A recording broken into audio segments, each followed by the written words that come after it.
My name is Jeremiah. I'm from here in Atlanta, but I was born in Congo. I found out about connected camping through a friend that had received an invitation, and she was like, "It'd be great if you come." And I remember that day we were kind of fighting between each other, like, "Okay, I'm not gonna go anymore." And then somehow I ended up coming, and it was like the best decision I ever made. And I came to the next three right after. So yeah, super grateful.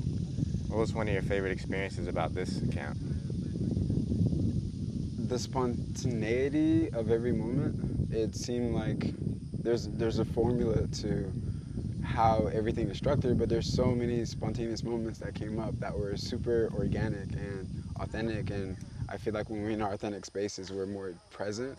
And it was so beautiful to watch people deepen their presence as well as mine throughout that time. So I love.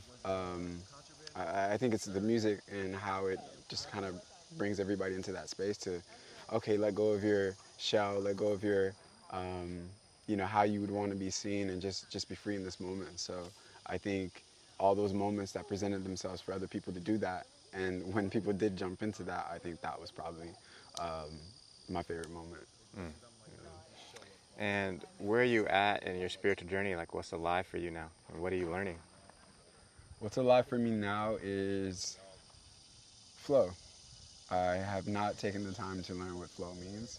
Um, I've been more about structure. I've been more about planning. I've been more about um, preparation, and there are things you cannot prepare for.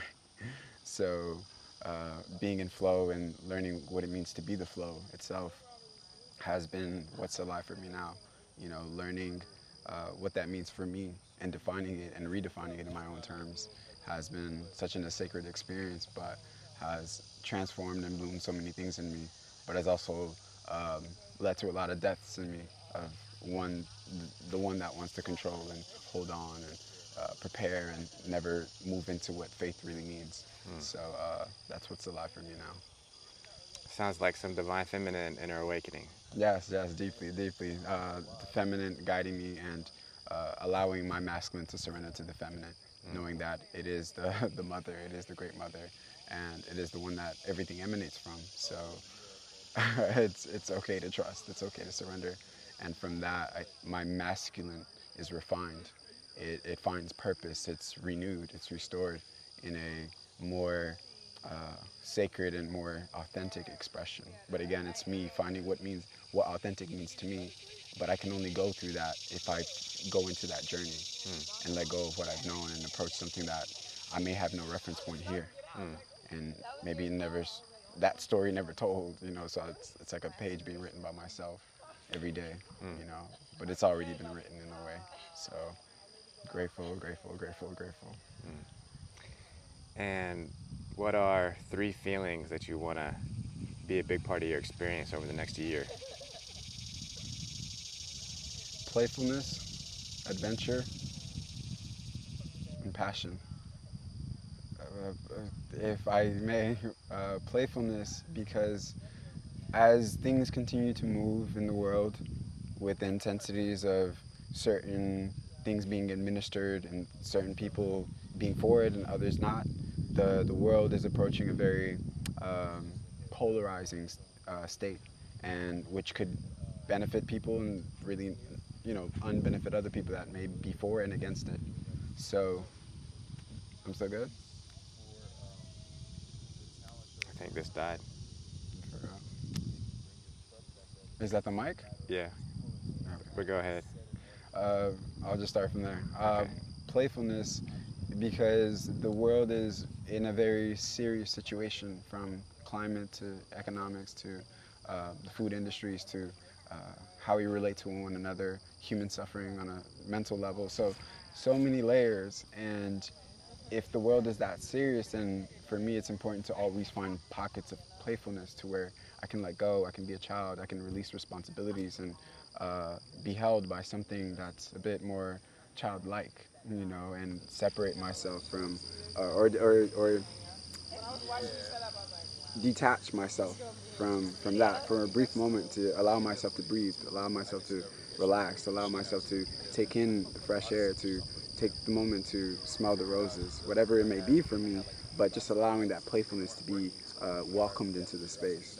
and then from there, allowing myself to always recognize that every day is an adventure, even if it's external, but there's always an adventure taking place within myself and an exploration in spaces that I have never known. So understanding that recognizes that an adventure is always taking place, and whether I'm up for it or whether I'm here for it is dependent upon my ability to be present. So when I feel adventurous, when I feel alive in that adventure, I know I'm being present, because there's always an adventure waiting for me around the corner of myself or somebody else. You know, if it's in another person or an ant that met me this morning. So, and passion. I think with everything that's been happening, my passions have been questioned. Why did I really choose this? Was I really passionate about it? Why did I fall in love with this person? Was I really passionate about them? And what was passion really then? Was it a passion stored from chaos, or things that I thought to be love, or things that I thought to motivate me, or a goal that I felt passionate about is all being questioned. So now, with everything cleared out in the space that I'm in now, I then have to discover my new passions. I then have to redefine passion for myself. What drives me, what fulfills me, and through that, finding the playfulness, finding the adventure leads me to something that I can truly be passionate about and say, wow, this is fulfilling me on every level. And then from there, I feel like my soul continues to be satisfied and content with every moment that I'm experiencing.